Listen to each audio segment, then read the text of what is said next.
Turning now to the Israel-Hamas war, President Biden now calling for a humanitarian pause to give more people a chance to leave Gaza. This as hundreds of people have crossed the border into Egypt today. First time that's happened since the war began. CBS 2's Ali Bauman here now with the very latest. Ali. Well, Maurice and Christine, diplomatic sources tell CBS News that this first batch of evacuations was negotiated by Qatar in coordination with the U.S. But the U.S. State Department says about 400 U.S. citizens and their families are still trying to escape Gaza. When the gates to Egypt opened Wednesday, hundreds of people hurried through the Rafah border crossing, bags in tow. They are the first allowed to flee Gaza since the war began.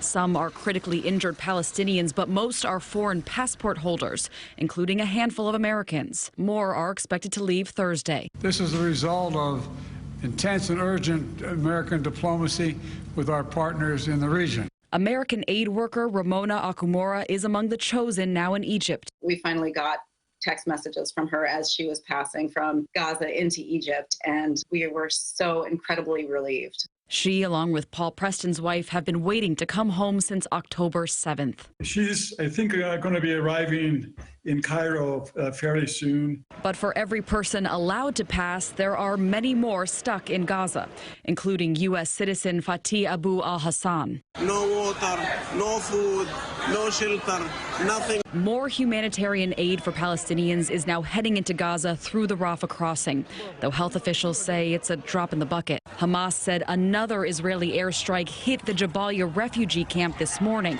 after warplanes pounded the area a day before.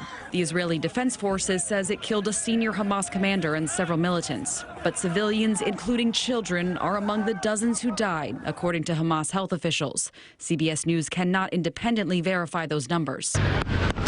Devastating clashes have been reported from both sides along the Gaza Strip. Hamas released new videos said to show fighters arise from tunnels to fire rocket-propelled grenades at Israeli tanks. And this video claims to show a drone drop a bomb on a group of Israeli soldiers gathered in a circle. The Israeli military said today that at least 16 of its soldiers had been killed in the last 24 hours. Hamas claims 7 of its more than 200 hostages were killed in yesterday's bombing raid. Maurice and Christine. Ali, thank you. And since the war began, we've been working to bring you the stories of the people here in our area and in the Middle East. You can find our complete coverage at cbsnewyork.com.